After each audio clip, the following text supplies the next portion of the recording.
Muito bem, amados irmãos, vamos abrir a palavra de Deus. Quero convidá-los a abrir as suas Bíblias. No livro de Deuteronômio, capítulo 6, versículos 4 ao 5. Deuteronômio 6, versos 4 até os 5. Hoje nós falaremos sobre os resultados de uma igreja que ama a Deus sobre todas as coisas. Nós temos trabalhado o tema nesse ano, crescendo no amor, e nesse nosso trimestre, nós estamos com a temática crescendo no amor a Deus. E hoje falaremos dos resultados de uma igreja que ama a Deus sobre todas as coisas. Deuteronômio, capítulo 6, versículos de 4 e 5.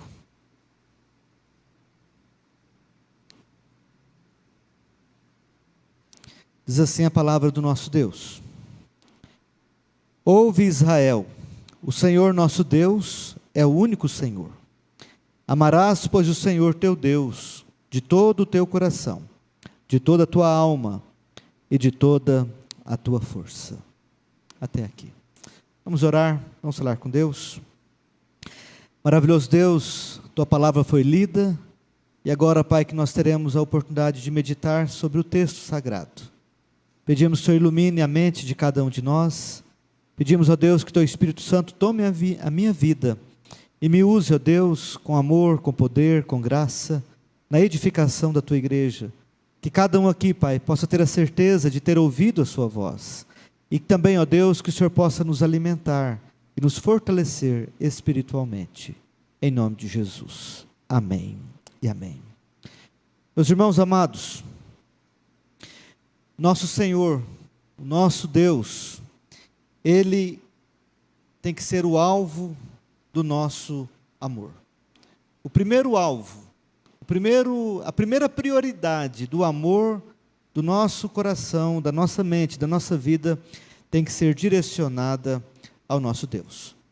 E o texto de Deuteronômio nos chama para abandonar todos os outros falsos deuses, a fim de que nós possamos amar o verdadeiro Deus, o único e verdadeiro Deus. Olha o versículo de número 4.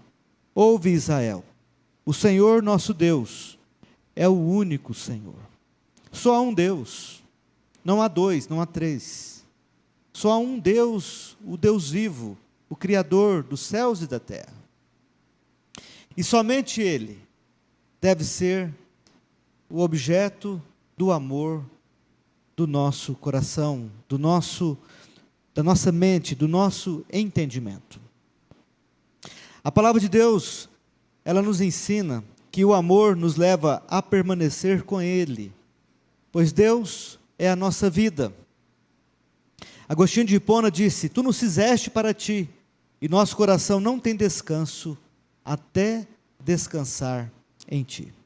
A W. Tozer disse que o melhor lugar, ou melhor, o vazio do nosso coração, do coração do homem, ele só pode ser preenchido pela presença de Deus. E quando Deus está ocupando o lugar que lhe é devido, todas as áreas da nossa vida, elas passam a ser organizadas de uma forma sem igual. Amados irmãos, o homem foi feito para adorar a Deus, para glorificar a Deus. O homem foi feito para amar a Deus sobre todas as coisas.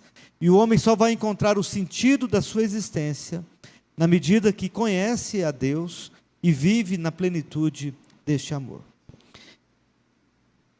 Amar a Deus com tudo que nós somos leva a resultados práticos, não só teóricos, porque o amor, ele não é simplesmente um sentimento. O amor é um mandamento. Deus nos manda amá-lo. E Deus nos manda amá-lo de que maneira? Com todo o nosso coração. Não podemos amar a Deus, amados irmãos, com apenas uma parte do nosso coração. O amor a Deus não pode ser um amor dividido, um amor seccionado, um amor fracionado. Não é que Deus ele é exigente, egoísta ou caprichoso, mas que Deus ele sabe a nossa necessidade, e Ele sabe que aquilo que nós precisamos, em primeiro lugar da nossa vida, não é do ar, não é da água, não é do alimento. O que nós mais precisamos é do próprio Deus. E na medida que nós amamos a Deus, com todo o nosso coração, com toda a nossa mente, com toda a nossa vida, e com toda a nossa força, nós estaremos conhecendo a fonte inesgotável de todo o bem que nós precisamos. Estaremos conhecendo o Deus verdadeiro. Aquele que nos criou, e aquele que é capaz de nos redimir, de nos salvar, e aquele que nos dá a capacidade de viver uma vida abundante, aqui na terra e na eternidade. Então, amados irmãos e irmãs, o amor começa no coração e na mente, mas leva a ações. E nós encontramos na Bíblia várias ações de alguém que ama a Deus, que podemos colocar como resultados desse amor a Deus. Eu gostaria de destacar aqui alguns resultados de uma igreja que ama a Deus sobre todas as coisas. Em primeiro lugar, meus amados irmãos, eu queria destacar aqui aquilo que está no Evangelho de Mateus. Eu queria que você abrisse Mateus, capítulo de número 6, versículo de número 33.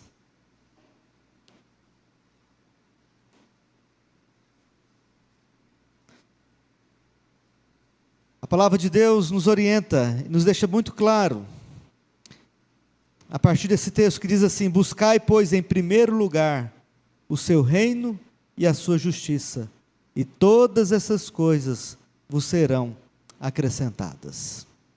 Irmãos amados, Jesus, ele está nesse texto deixando claro para os seus discípulos, que a prioridade número 1 dos seus discípulos é buscar o reino de Deus, é buscar a sua justiça, é buscar o próprio Deus, é buscar a sua presença, a sua pessoa, é colocar Deus em primeiro lugar, nas nossas ações, nos nossos pensamentos, nos nossos sentimentos, nas nossas decisões, nas nossas responsabilidades, é ter um compromisso de, em primeiro lugar, Deus e todas as outras coisas em segundo lugar. É isso mesmo. Quando nós amamos a Deus sobre todas as coisas, nós vamos amar a sua presença, e nós vamos desejar a sua presença antes de qualquer outra pessoa. Quando nós amamos uma pessoa de carne e osso, a esposa que ama o marido que ama a esposa, o namorado que ama a namorada que ama o namorado, tem desejo de estar na presença do amado ou da amada. As pessoas que estão enamoradas e estão amando, buscam de tudo e fazem toda a força para se encontrar, para estarem juntos. Não é diferente com Deus.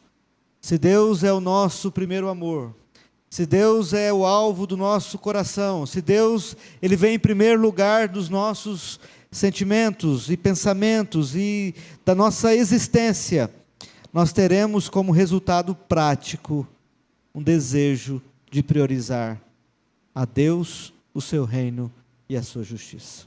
Um exemplo claro disso nós encontramos na irmã de Lázaro, a irmã de Marta, Maria. Maria é um exemplo de uma pessoa que ama a Deus, e ela demonstra isso quando ela faz questão de priorizar a presença do nosso Salvador. Ela joga-se aos pés de Jesus, na casa, ela joga-se na casa dela, quando Jesus está visitando a casa, ela joga-se na presença de Jesus com outras pessoas, e até mesmo no momento de maior dor, ela se joga aos pés do Senhor Jesus, mostrando que a prioridade número 1 dela era estar na presença do Senhor. Irmãos, a igreja que ama a Deus, ela tem um desejo íntimo e sincero, ela tem fome e sede, ela tem saudade de Deus, e ela deseja desfrutar da presença gloriosa de Deus. A presença gloriosa de Deus enche o nosso coração, nos dá paz, renova as nossas forças. Nós sentimos um gozo, algo prazeroso que é indescritível. É uma sensação gloriosa. O céu desce na terra, é uma atmosfera celestial. E a gente quer viver naquele momento ali, como Pedro, Tiago e João, quando Jesus se transfigura na presença deles, eles falam: bom é estarmos aqui, vamos ficar aqui para sempre. Amados, como nós devemos buscar amar a Deus sobre todas as coisas, e como que esse resultado deve ser o indicador se nós de fato amamos a Deus sobre tudo. Se Deus realmente é o pensamento número 1, se a nossa vida realmente coloca como prioridade número 1 Deus, e as demais coisas em segundo lugar, nós vamos estar realmente sinalizando que nós amamos a Deus. E uma igreja que ama a Deus, ama a presença dEle, busca comunhão com Ele, prioriza a sua presença, o seu reino e a sua justiça, as coisas de Deus antes das outras coisas. As coisas de Deus antes das minhas coisas. Primeiro Deus e depois eu. Primeiro Deus e depois minhas coisas. Amados, eu quero trazer aqui uma aplicação bem simples, mas muito profunda. Nós devemos fazer um raio-x, uma ultrassonografia do nosso coração e da nossa mente, a partir desta grande verdade. Olhando as 24 horas do dia, quanto tempo nós dedicamos a Deus? Quanto tempo nós temos, 24 horas por dia? E quanto tempo desse dia nós estamos voltados para Deus de todo o coração, com toda a nossa mente, com todo o nosso sentimento, com toda a nossa força e com toda a nossa vida? Nós temos algumas religiões que nos colocam de uma certa forma envergonhados. Nós temos os muçulmanos que adoram Alá. Uma vez na vida eles têm que ir a Meca. Deus não exige nada da gente nisso. Não exige procissão, não exige caminhada. Mas nós vemos pessoas que estão seguindo outros deuses, fazendo assim longas caminhadas, longas procissões, grandes jornadas. Nós vemos pessoas andando atrás de ídolos, esculturas feitas pelas mãos humanas, feitas de gesso, de madeira, esculturas que não saem do lugar, esculturas, se houver algum tipo de deslocamento ali da sua base, elas caem e elas se quebram. E a gente vê assim, uma nação se curvando diante de ídolos.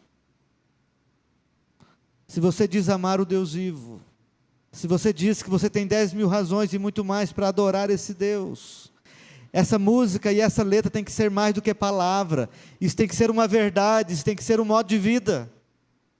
Se você canta, se paz é mais doce eu puder gozar, ou se a dor é mais forte eu sofrer, sou feliz com Jesus. Irmãos, nós temos que sair do campo da canção, da letra, da teoria, e partir para a prática, e colocar as letras que nós cantamos no nosso diário, na nossa agenda diária, e aquilo que cantamos aqui, de uma certa forma, com a graça de Deus, vivenciarmos, priorizando Deus, colocando-o em primeiro lugar da nossa vida e do nosso coração. Uma igreja que ama a Deus, ela não só prioriza a presença de Deus, no sentido de buscar intimidade com Ele, de ter uma vida de oração com Ele, mas como também essa igreja prioriza a sua palavra. O salmista Davi, no Salmo 119, abra sua Bíblia, por favor, no Salmo de número 119, e nós vamos ver aqui uma expressão de alguém que ama a Deus. Olha só no versículo 97.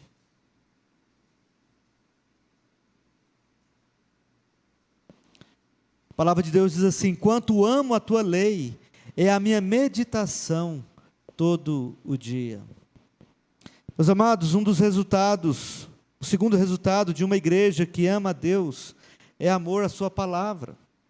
O próprio salmista Davi, no Salmo número 1, ele diz um contraste que há entre o ímpio e o justo, e ele fala que o justo, ele é bem-aventurado porque ele não anda no conselho dos ímpios, ele não se detém no caminho dos pecadores, ele não se assenta na roda dos escarnecedores, mas antes ele tem o seu prazer na lei do Senhor, e na sua lei medita de dia e de noite.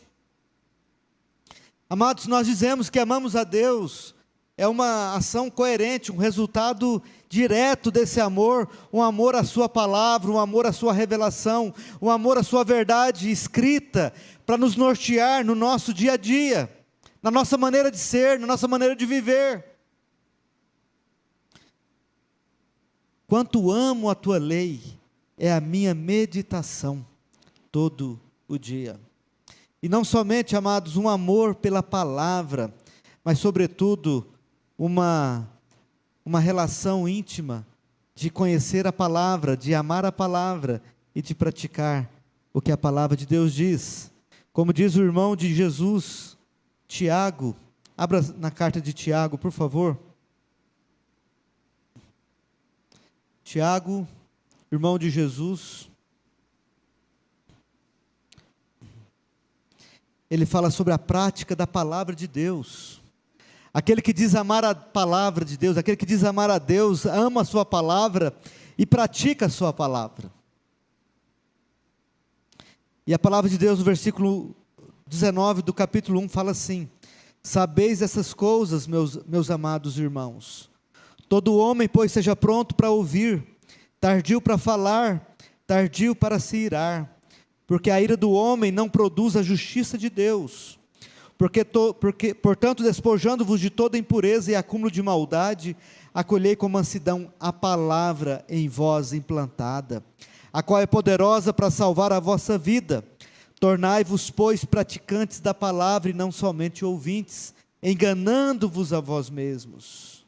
Porque se alguém é ouvinte da palavra e não é praticante, assemelha-se ao homem que contempla no espelho o seu rosto natural, pois a si mesmo se contempla e se retira e para logo se esquece de como era a sua aparência.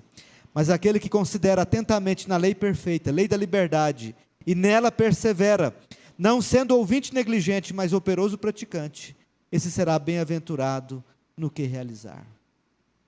Irmãos, Deus fala conosco que a segunda característica, o segundo resultado de uma igreja que ama a Deus, é uma igreja que ama a sua palavra, é uma igreja que tem prazer na sua palavra, mas é uma igreja que, sobretudo, tem uma disposição de praticar a palavra de Deus. Porque se a gente conhece a palavra e não pratica, nós nos tornamos, como diz o texto, nós nos tornamos negligentes e enganamos o nosso próprio coração. E para nada serve, meus irmãos, o conhecimento, se ele não desce da mente e vem para o coração, ou se ele não é traduzido em atitudes práticas no nosso dia a dia. Quando eu vou ao médico, eu estou doente, o médico prescreve uma receita para mim. E a prescrição, o verbo prescrever significa como se fosse uma ordem. O médico não está dando uma sugestão, o médico está dizendo: para você sarar, tome esse remédio, ou faça este exame, e faça esse tratamento. O que adianta eu fazer uma consulta, estar doente, saber qual é o remédio, ter condição de comprar o remédio, mas ser assim, uma pessoa que não coloca em prática aquilo que o médico está dizendo e aquilo que o médico está prescrevendo para mim? Eu vou continuar doente. A palavra de Deus, ela é operosa, ela é eficaz na vida daqueles que a praticam. E uma igreja que ama a Deus, é uma igreja que ama a sua palavra, e é uma igreja que pratica a palavra de Deus. Não adianta falarmos que amamos a Deus e vivermos uma vida como se negássemos a existência de Deus. O princípio do amor a Deus, o princípio do conhecimento de Deus, o princípio da vida com Deus, deve ser colocado de uma forma prática, dia a dia, no nosso cotidiano. Terceiro e último resultado que eu gostaria de destacar, são vários. Aqui poderíamos ficar um tempo explicando e falando sobre os resultados de uma vida, de uma igreja que ama a Deus. Mas eu gostaria de finalizar com o terceiro resultado. Uma igreja que ama a Deus é uma igreja que confia no Senhor de todo o seu coração. é uma igreja que espera em Deus, é uma igreja que depende de Deus, é uma igreja que busca a Deus com fé, e sabe que Ele tem poder para fazer muito mais do que nós pedimos ou do que nós pensamos. E aqui nós temos alguns textos que revelam os resultados de uma igreja que ama a Deus baseado na fé. E uma igreja que ama a Deus, que confia em Deus, tem benefícios. E eu gostaria de destacar aqui Isaías de número 64, versículo de número 4. Abra, por favor, Isaías 64, versículo 4.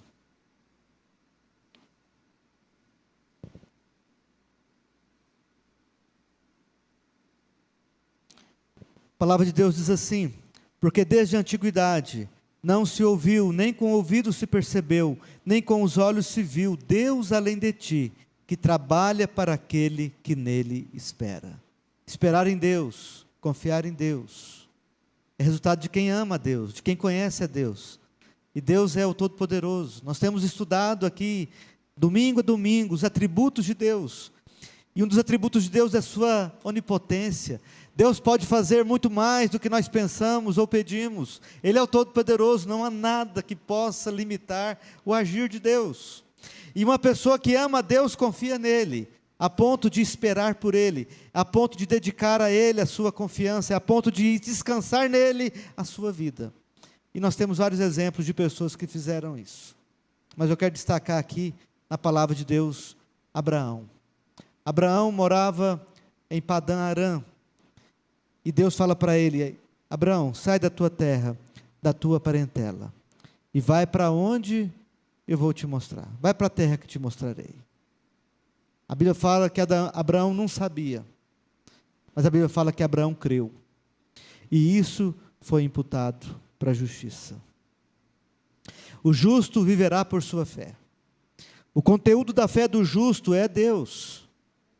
Quando nós temos fé no Senhor, a nossa fé, o conteúdo dela, é todo o agir redentivo do Senhor, tanto no ato criativo de Deus, quanto no ato redentivo do Filho, quanto na ação, da aplicação desse poder redentor do Espírito Santo em nosso coração.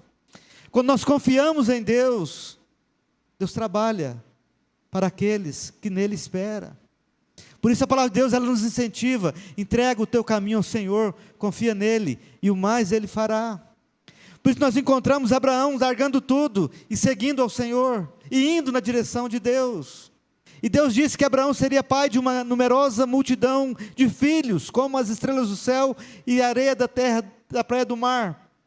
E Abraão foi pai com quase 100 anos, a sua esposa foi mãe com mais de 90 anos, ele teve um filho chamado Isaque, e quando Isaque está na adolescência, Deus pede Isaque para Abraão, e Abraão, pela fé, ele se dispõe a entregar Isaque a Deus, mas sabendo que Deus iria promover o meio, para que Isaque fosse retomado à vida. Mas Abraão sai ali com a disposição de entregar seu filho. A fé prática, ela é resultado de alguém que ama, de alguém que conhece. E Abraão ama, conhece, por isso ele confia. E quando Isaque fala: pai, aqui está a lenha, aqui está o cutelo, aqui está o fogo, aqui está a lenha para o altar, aqui está o cutelo para imolar o cordeiro, aqui está o fogo para queimar a carne do cordeiro. Mas pai, aonde está o cordeiro?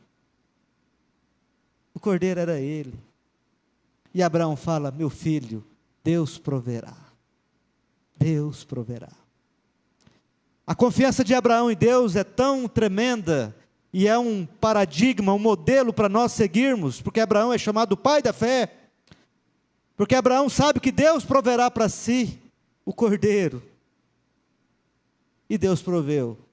Na hora certa, Deus impediu que Abraão oferecesse Isaque como sacrifício. Mas passado mais de 3.000 anos, aquele Deus que pediu o filho para Isaque, ele deu o seu único filho, cravado numa cruz, derramando o seu sangue, para aqueles que dizem amar a Deus, para aqueles que dizem confiar nele, e para aqueles que dizem entregar sua vida a ele. Cristo morreu, Deus oferta o seu filho, para salvar o seu povo dos seus pecados. E nós temos, irmãos, muitos e muitos elementos na palavra de Deus, de homens e mulheres que, amando a Deus, buscaram a sua presença, obedeceram a sua palavra e confiaram nele de todo o coração. Temos muitos exemplos, muitos exemplos. Como tenho exemplos de homens que confiaram em Deus e foram marcados pelo poder sobrenatural de Deus. Mas o que eu gostaria de fato, irmãos, é que Deus escrevesse a sua história através das nossas vidas. Que nós fôssemos pessoas, que Deus se manifestasse de forma sobrenaturalmente em homens e mulheres na nossa geração, que o amando, andando com Ele, crendo na sua palavra e obedecendo a sua palavra, pudesse ser agentes de Deus, onde Deus se manifestasse como Ele agiu no passado, onde Davi venceu Golias, onde Davi, cercado por inimigos, ele fala: em paz me deito e logo pego no sono, porque só Tu, Senhor, me faz repousar seguro. Daniel, jogado na cova dos leões, não afastou-se de Deus. Pedro andou sobre as águas. Moisés, o mar se abriu. Irmãos, homens e mulheres que andaram pela sua fé e foram instrumentos do agir de Deus na sua geração. Nesses 98 anos, a nossa oração é que nossa igreja seja uma igreja que ame a Deus de todo o coração. E que esse amor não seja teórico, mas que esse amor seja prático. E que os resultados sejam visíveis em uma vida de comunhão com Ele, de obediência e uma vida de fé. Que Deus nos ajude, que Deus nos capacite, que Deus faça de nós essa igreja a cada dia mais, para a honra e glória dEle. Em nome de Jesus. Vamos colocar em pé, vamos falar com Deus. Se você deseja isso, se você quer crescer nesse amor, como diz Paulo lá em Filipenses capítulo 1, na primeira leitura que foi feita, se você deseja, como diz aqui a oração que Paulo fez, e também faça essa oração, que o vosso amor aumente mais e mais. Você que ama a Deus, mas você quer amá-lo mais e mais. Se coloque, se consagre a Deus, se coloque na presença dEle, e nós vamos encerrar nosso culto, agradecendo a Deus, por esse momento tão especial. Senhor nosso Deus, nosso amado Pai, aqui nós estamos, como igreja do Senhor, povo chamado por Ti, e o Senhor nos chamou, ó Pai, lá do fundo do poço, Pai, quando nós estávamos desgarrados, como ovelhas perdidas, andando na escuridão das trevas, do pecado, do engano, do mal, mas a Tua luz raiou em nosso coração, e o Senhor tem nos aproximado de Ti.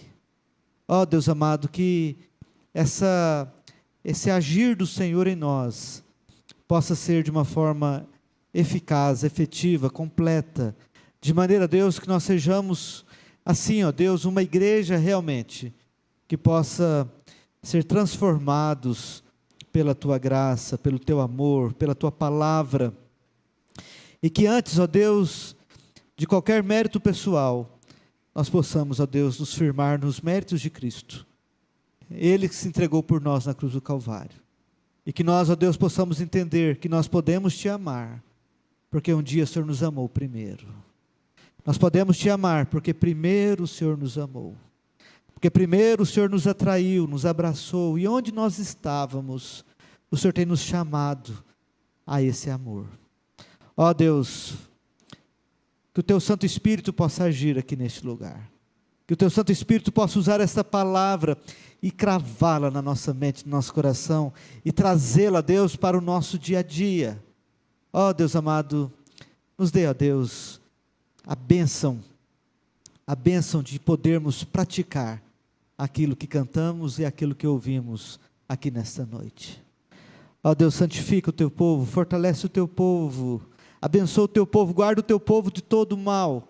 Estamos, ó Deus, caminhando para o centenário da igreja, e a nossa oração é que o Senhor produza, Deus, um grande despertamento espiritual na vida de cada um de nós aqui, curando as feridas, perdoando os pecados, libertando vidas, transformando vidas, acrescentando vidas para a Tua glória e para o Teu louvor.